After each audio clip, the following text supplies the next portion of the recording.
একটা বিশেষ জায়গায় যাচ্ছি, সেটা হচ্ছে তোমাদের জন্য মানে আমাদের অ্যাসপিরেন্টের জন্য খুব হিস্টোরিক্যাল একটা প্লেস, নীলকুঠি বলা হয়, যেটা মঙ্গলগঞ্জে আছে। সেই নীলকুঠির মঙ্গলগঞ্জের জায়গাটায় আমরা এখন যাচ্ছি। মানে সেই জায়গাটা হিস্টোরিক্যাল প্লেস, তোমাদের আমি সব বর্ণনা করবো যে নীল সাহেবের কুঠি কেন বলা হয় বা কেন এই নামটা এসছে। আমরা 2-3 জন দাদারা সব মিলে যাচ্ছি, স্পটে গিয়ে সব হিস্ট্রি আমি ডেসক্রাইব করবো এবং সমস্ত কিছু আমি বলবো। Welcome to my channel, welcome to the as.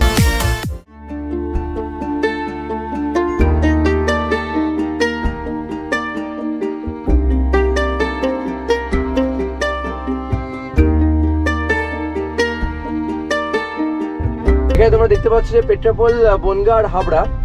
ডান দিকে ঘুরে গেছি, এটা চাকদা থেকে আমরা ডান দিকে নিয়ে নিলাম।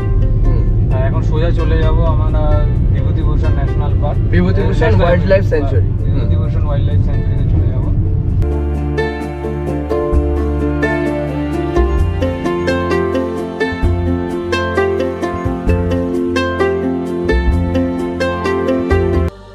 অ্যাট লাস্ট পৌঁছলাম আমরা এই নীলকুঠি। এই হচ্ছে সেই নীলকুঠি, সেই হিস্টোরিক্যাল জায়গা, সেই ঐতিহাসিক কিছু মুহূর্তের প্রেক্ষাপট এখানে লুকিয়ে আছে। ইন্ডিগো রিভলিউশন বা নীল বিদ্রোহ সম্বন্ধে তোমাদের একটু কিছু তথ্য আমি দিয়ে রাখি। তৎকালীন সময়ে ইন্ডিগো অথবা এই নীল চাষের প্রচুর চাহিদা ছিল ব্রিটিশে। নীল চাষ প্রচুর লাভবান একটি ব্যবসা ছিল সেই সময় ইউরোপে। আমেরিকা ইন্ডিপেন্ডেন্ট হয় অ্যারাউন্ড 1776 ব্রিটিশদের কাছ থেকে। আমেরিকা তখনকার সময় ইন্ডিগো চাষের মুখ্য ভূমিকায় ছিল। ব্রিটিশরা আমেরিকাতে চাষ করত এবং সারা ইউরোপে সেটি বিক্রিও হতো। আমেরিকা ইন্ডিপেন্ডেন্ট হওয়ার পর এই মার্কেটটা পুরোপুরি বন্ধ হয়ে যায়। তো স্বাভাবিকভাবেই ব্রিটিশরা আর আমেরিকাতে চাষ করতে পারছে না। কিন্তু ব্রিটিশদের দরকার ছিল একটা উর্বর জমি যেখানে এই নীল চাষ উপযুক্ত হবে। আমরা সবাই জানি পলাশির যুদ্ধ, বক্সারের যুদ্ধের পর বাংলা, বিহার, উড়িষ্যার উপর একটা পূর্ণ অধিকার চলে এসেছিল। তাই ব্রিটিশরা ভাবলো এই জায়গাটাই হবে উপযুক্ত নীল চাষের জন্য। চাষ শুরু হয় অ্যারাউন্ড 1777। যথারীতি ইন্ডিগো ফার্মার্সদের জোর করে চাষ করানোর প্রক্রিয়া শুরু হলো বিভিন্ন খাদ্যশস্য চাষের বদলে, এবং শুরু করলো অ্যাডভান্স পেমেন্ট সিস্টেম। কিন্তু চাষিরা একটা মরণ ফাঁদে পড়ে গেল। যারা ইন্ডিগো প্ল্যান্টার্স, যারা ইন্ডিগোটাকে প্রসেস করে ড্রাই বানাবে, তারা বিভিন্ন ল্যান্ড রাইটস অ্যাকোয়ার্ড করা শুরু করলো জমিদারদের কাছ থেকে। প্ল্যান্টার্সরা পিজনদের সাথে কিছু কন্ট্রাক্ট করলো, যেমন চাষিদের কিছু টাকা প্ল্যান্টার্সরা অ্যাডভান্সে দেবে, প্রায় 2 টাকা প্রতি বিঘা এরকমভাবে। তো অগ্রিম অর্থ নেওয়ার পর চাষ শুরু হতে থাকে। চাষ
সামনে তুলে ধরবো। চলো যাওয়া যাক। এখানে বোটিং করার ফেসিলিটি রয়েছে। ইছামতি নদীর একটা সাব পার্ট বলতে পারো, ছোট্ট একটুখানি, যে জায়গাটা বোটিং করার ব্যবস্থা করে রাখা আছে।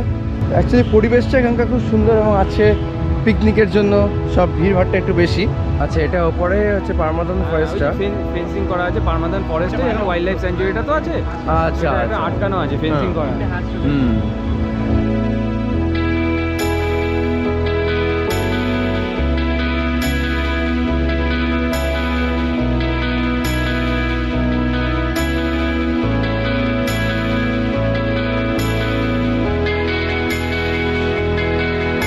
বিভূতিভূষণ ওয়াইল্ড লাইফ স্যাঞ্চুরি এদিকে একটা গেট ছিল যেখান থেকে আমরা নৌকোতে উঠলাম, সেখানে টিকিট কাউন্টারটা রয়েছে। তো সেখান থেকে 120 টাকা করে পার হেড টিকিট কেটে আমরা সামনে একটা জায়গাতে যাচ্ছি, যে জায়গাটা থেকে এন্ট্রান্সটা আছে। সেই জায়গাটা যাওয়ার কারণ হচ্ছে ভিতরে নাহলে অনেকটা হেঁটে আমাদের যেতে হতো, সেই হাঁটাটা আমরা নৌকোতে কভার করে নিয়ে সেটা নৌকোয় ট্রাভেল করছি।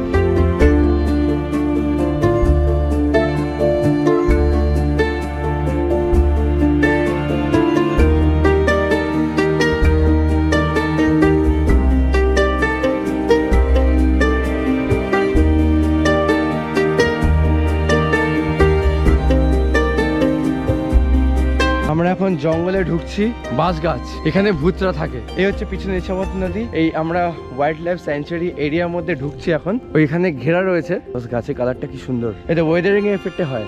এই ওয়াইল্ড লাইফ স্যাঞ্চুরি গুলো মাহাত্ম হচ্ছে আমাদের পরিবেশের ইকোসিস্টেমটা একটা বজায় রাখে, এবং যে ওপেন জঙ্গল এরিয়ার মধ্যে আমরা হাঁটতে পারছি, যে জায়গাটা ঘেরা রয়েছে সেখানে হরিণ টরিণগুলো ভিতরে রয়েছে, আর এটা ওপেন ওয়াইল্ড লাইফ স্যাঞ্চুরি বলা হয়। এখানে এই হরিণগুলো দেখা যাচ্ছে সামনে, তোমার ক্যামেরা কতটা দেখতে পাচ্ছ কিনা জানি না।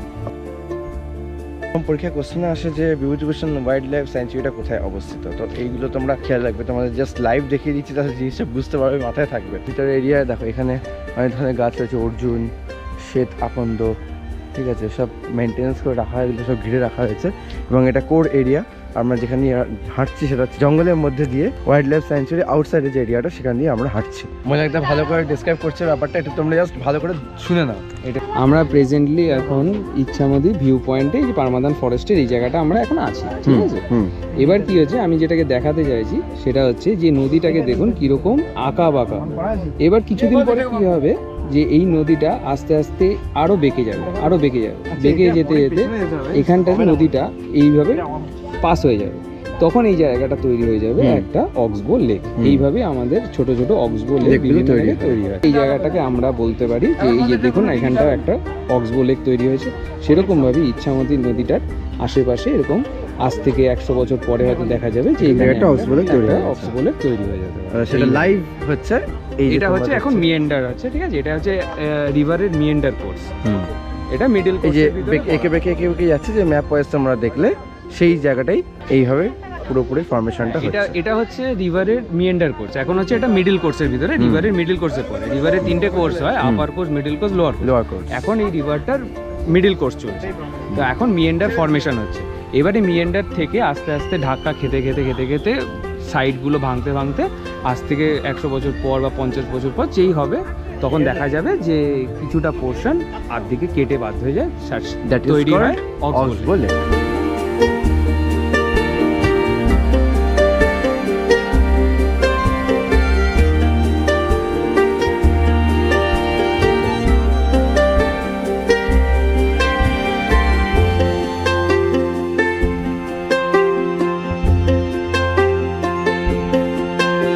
এই জায়গাটা সব ডিসক্রাইব করা আছে, স্যাঞ্চুরি বর্ডার লাইন, এটা ব্রিক পাথ, এটা কুল প্ল্যান্টেশন, এটা ঠিক আছে। আর এই এরিয়াটা আমরা যে সাইড থেকে যে ইছামতি নদীটা, এখান দিয়ে আমরা উঠে এলাম। তো এটা হচ্ছে ফরেস্ট এরিয়াটা। এখানে বিভূতিভূষণ বন্দ্যোপাধ্যায় সম্বন্ধে কিছু কথা লেখা আছে, ওনার জন্ম মৃত্যু নিয়ে, এবং ওনার ডেসক্রিপশন কিছু দেওয়া আছে এখানে জাস্ট আর কি। কিন্তু ওনার নামে আমার এই ওয়াইল্ড লাইফ স্যাঞ্চুরিটা। এটা হচ্ছে টিকিট কাউন্টারটা, এবং এখানে প্রবেশ মূল্য লেখা আছে 120 টাকা জনপ্রতি। আর এটা হচ্ছে মেইন গেটটা, ঠিক আছে। অ্যাকচুয়ালি আমরা যে সাইড দিয়ে এসছি আর কি, ওই দিকটা দিয়ে, তো ওটা 18 কিলোমিটার লেস, এটা ঘুরে এলে 18 কিলোমিটার বেশি। তো এটা এন্ট্রান্সটা, তো এখানে টিকিট করে রাখা হচ্ছে, কালেক্ট করা হচ্ছে। দেন এই ভিতরে পুরো এরিয়াটা, এখানে গাড়ি পার্কিংয়ের জায়গা রয়েছে, এবং লেখা আছে বিভূতিভূষণ অভয়ারণ্য পারমাদান। যেখান থেকে নৌকায় উঠেছিলাম তোমরা দেখলে, সেই জায়গায় আরেকটা টিকিট কাউন্টার আছে, সামনে সেখানে টিকিটটা কেটে নিয়েছিলাম, কেটে এদিকে চলে আসলাম। তাই ভিতরের এরিয়াটা আমরা ঘুরতে পারছিলাম। নাহলে এখানে হচ্ছে মেন এন্ট্রান্স, এখান দিয়ে টিকিট কেটে ঢুকতে হয়। কিছু ইনফরমেশন লেখা আছে, তোমার পারলে স্ক্রিন ক্যাপচার নিয়ে নিতে পারো। খুব শুনশান জায়গা এবং অসাধারণ একটা পরিবেশ। মানে এই জায়গাটা আসলে মন ভালো হয়ে যাওয়ার জন্য পারফেক্ট, এবং রিফ্রেশমেন্টের জন্য, বিশেষ করে আমাদের অ্যাসপিরেন্টের জন্য একটু রিফ্রেশমেন্টের জন্য পারফেক্ট জায়গা। এখন ওয়াইল্ড লাইফ স্যাঞ্চুরির ভিতরে এখন জলাশয় দেখতে পারবো, অনেক দেখতে পাচ্ছি না, যাই না। মানে ওয়াইল্ড লাইফ স্যাঞ্চুরির কিছু কিছু মেইন ক্রাইটেরিয়া থাকে। জল যেহেতু আমাদের জীবন ধারণের জন্য খুব উপযোগী একটা জিনিস, সেই কারণে ওয়াইল্ড লাইফ স্যাঞ্চুরি হোক না কেন, ন্যাশনাল পার্ক হোক না কেন, প্রত্যেকটা জায়গাতে এরকম একটা ছোটো জলাশয় থাকবেই। এবার আমাদের টিকিট, এখানে টাইমটা দেওয়া আছে প্রবেশের সময় সকাল 9টা থেকে বিকেল 3টে পর্যন্ত, এবং এটা সুন্দরবন টাইগার কনজারভেশন ফাউন্ডেশন ট্রাস্টের আন্ডারে। ওইদিকে সেই নীলকুঠি যেখান থেকে আমরা এসেছিলাম, এবং এখান থেকে 10 টাকা ফেয়ার এপার ওপার করার জন্য। তো বন্ধুরা, আমি যতটা পারলাম তোমাদের ইনফরমেটিভ একটা ভিডিও দেওয়া প্রেজেন্ট করার চেষ্টা করলাম। আর এই নীলকুঠি সম্বন্ধে বা এই ঐতিহাসিক জিনিসগুলো আরও আমি এরকমভাবে নিয়ে আসবো ঘুরে ঘুরে পরে এপিসোডের মাধ্যমে। যদি তোমাদের কিছু জিজ্ঞাসা থাকে বা কিছু জানার থাকে, অবভিয়াসলি কমেন্ট সেকশনে জানিও। এরকমভাবেই আমি নেক্সট যে জায়গাগুলো যাবো সেই জায়গাগুলো এভাবে তোমাদেরকে ভিডিওর মাধ্যমে ইনফরমেটিভ করার চেষ্টা করবো। মোদ্দা কথা, এক্সাম ওরিয়েন্টেড পড়াশোনা হতে হবে, এবং টপিকগুলো যেন তোমাদের কাছে পিকচারাইজড হয় বা পুরো সাবজেক্টে পিকচারাইজড হয়, এটাই হচ্ছে আমার মেইন উদ্দেশ্য। সেই কারণে আমি এভাবে ব্লগের মাধ্যমে এভাবে ঘুরে ঘুরে পড়া এপিসোডগুলো তোমাদের সাথে আনলাম। তো সেটা কেমন লেগেছে অবভিয়াসলি কমেন্ট সেকশনে জানিও। আর যদি ভালো লাগে তো বন্ধুদের মধ্যে শেয়ার করো, আর যদি নতুন হয়ে থাকো চ্যানেলে তাহলে সাবস্ক্রাইব করে দিও। আর যারা এতদিন পর সাপোর্ট করছো তার জন্য অনেক ধন্যবাদ, অনেক ধন্যবাদ। তো এইভাবে সাপোর্ট করো। তো চলো।